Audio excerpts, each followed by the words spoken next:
Hey guys, Chicky Domain, Deboo.com with a Deboo.com Surf Forecast Update. This forecast update effective around 12 p.m. Eastern Standard Time on May 4th, 2017. And okay guys, we are now just inside of 30 days for the official start of the 2017 Atlantic Tropical Cyclone season, just inside of 11 days to start the Eastern Pacific tropical cyclone season. And we wanted to start you off with a little FYI about us at Deboo.com. We are primarily a marine surf forecast entity covering the Atlantic and weather systems that produce hazardous marine conditions and or large swell conditions. Although we have no formal training in meteorology, we are followed by the current director of the National Hurricane Center, Dr. Rick Knabb. Now, Dr. Knabb is going to be moving back over to the Weather Channel, I believe, May 15th. We're unsure of the incoming director of the National Hurricane Center,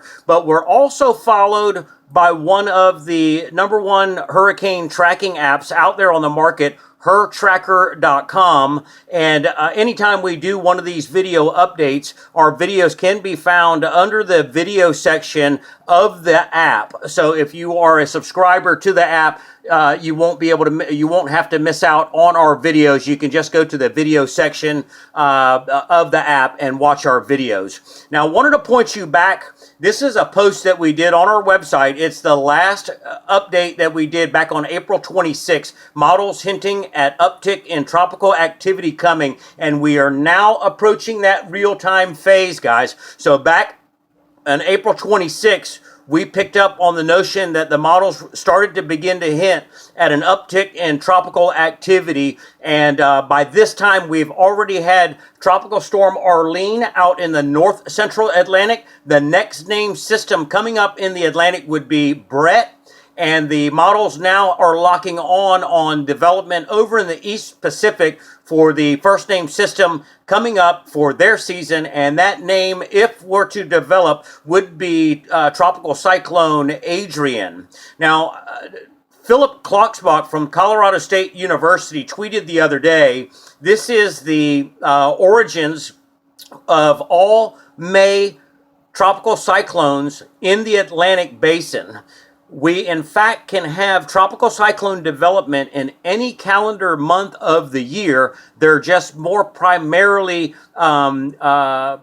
develop in the months of June through November. Now, I think when I counted, there were 22 or 25 tropical storms, 5 hurricanes, and no major hurricanes recorded in the Atlantic Basin in the month of May. Now, if we go back and we look back to the last 7 years, we've seen a trend in early seasonal development, and that looks like it looks to continue as the Intertropical Convergence Zone looks to be trying to fire up. Now, we're going to switch you back over here towards Africa now. In fact, the latest imagery coming off the coast of Africa, it looks like we could see the first tropical wave of the season coming up in the upcoming forecast. This is the strongest signal yet that tropical wave season is here upon us. Now, if you want to analyze this imagery with us, if you were to draw a line here and draw a line here, this would be the first 2 tropical waves here. You'll notice how there is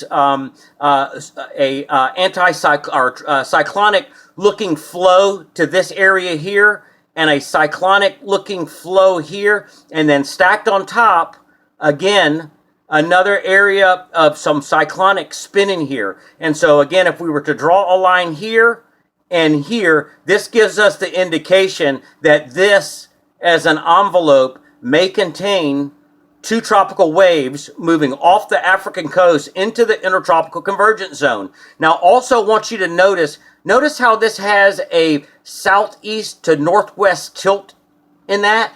Okay, so this what gives us the idea that this package, maybe over the next 7 days, as it progresses off towards the west, gives us hope that we may see another tropical system in the Atlantic coming out of the Caribbean in the extended forecast. Now, we also need to start looking at environmental conditions. Now, some of you may say it's way too early to be looking out towards Africa. Well, that would be true if we're just looking for development coming off Africa, which that does not typically happen until the peak of the season, known as the Cape Verde season. But that doesn't mean that a tropical wave or two tropical waves can't emerge off the African coast, travel across the central Atlantic, and then get into the Caribbean and get a chance to develop. In fact, the areas that we're watching in here back on April 26th were just moving off Africa then. Now, the idea for tropical development coming up in the East Pacific is, and I'll have to switch you over to a wider view here. We've got the front now. This is that vigorous front that's going to be moving through Florida tomorrow and Friday. And at the tail end of the front, rule of thumb always is during tropical season, always watch the tail ends of fronts or along stalled or dying fronts for an area of low pressure to develop.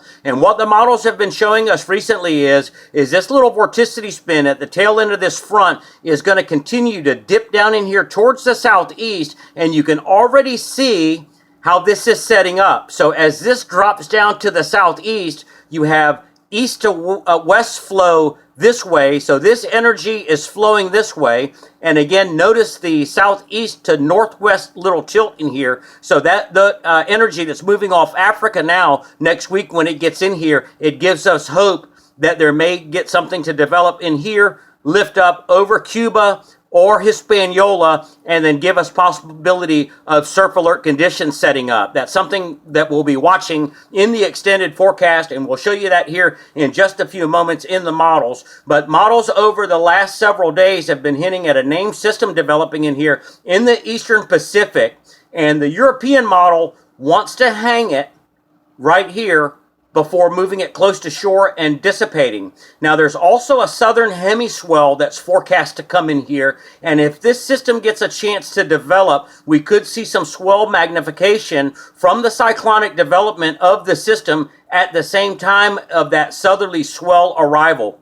Now, on the upside, we're going to be watching for a stationary gale that's going to be developing out here near the Azores. Now, that's going to put a positive charge in swell production, primarily a east and northeast swell. This is the area of low pressure that's going to lift up this way, creating the strong southerly suck up leading up into the weekend. And we'll show you that in the swell model, how it's a negative swell production on that developing gale that's out here. And seas are going to be increasing in excess of 20 feet over the next 96 hours, giving hope that there could be a little shot and some swell energy heading back for Puerto Rico and Hispaniola in the upcoming forecast.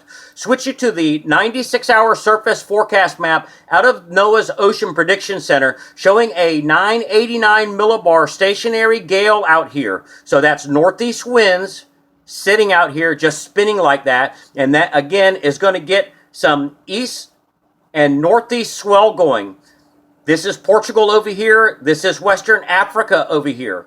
Going to walk you through the latest run of the GFS model forecast. Give me a second. Let me adjust this camera in here.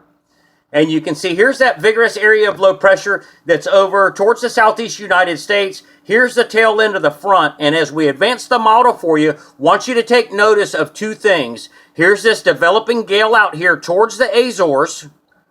You'll see the negative swell production as the southerly suck-up begins to develop, but it's going to be after that we set up for possible surf alert and possibly a major swell event. Maybe too soon to call on that, but we'll advance the model for you. Here's that strong southerly suck-up. Area of low pressure continues to develop here, and then here comes strong easterly flow on top of this developing gale. The gale develops. Again, this is negative swell production. So you have southwest winds blowing into a generated northeast ground swell that is developing. But this is going to go away. This is staying. This is through 90 hours, through 120. This is Tuesday of next week. Now, this starts to set up the King of the Hill Surf Contest. I know a lot of guys were talking about Wave Masters coming up this weekend. It's unfortunate, but it looks like conditions are going to be small for Wave Masters. But there could be a fun surf alert setting up for King of the Hill May 13th down here in Neptune Beach. But also take note here. Here is that area of low pressure that's developing in the eastern Pacific, likely Adrian by the 5-day mark in here, waiting for the special tropical update coming out of the National Hurricane Center. Could see it later on this evening, and maybe 90E invest down in here. But we'll progress the model for you a little bit further, and I want you to notice how low pressure begins to develop east of the mid-Atlantic in here. We still have northeast flow coming in here east of Newfoundland, and we advanced the model for you. We're going to keep this within 10 days. Now, this is at day 7, and things begin to get a little iffy in here, because if you'll notice, that area of low pressure now is moving in here towards the Gulf of Honduras. Okay? Now, this is at 7 to 8 days where confidence increases in models. Now, the European model is a little bit different. The European model wants to hold it off the coast in here and dissipate it before making landfall. We'll advance the model just some more for you, and you can see another area of low pressure developing in here towards the mid-Atlantic. Again, this is negative swell production. This is strong offshore winds out of the southwest, out of the west in here. So this is going to blow this flat.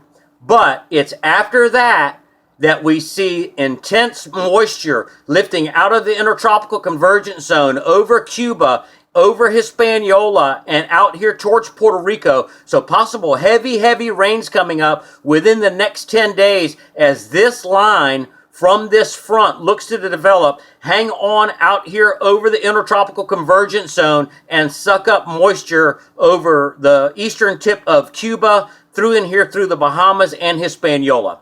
That's all we got for you for now, guys. Stay tuned for the next update. We'll be stepping up our updates. Follow us on our social feeds. On Instagram, search for Deboo Surf. On Twitter, it's at Dadaboo. And on Facebook, search Deboo Surf. That's all we've got for now. Stay tuned for the next update.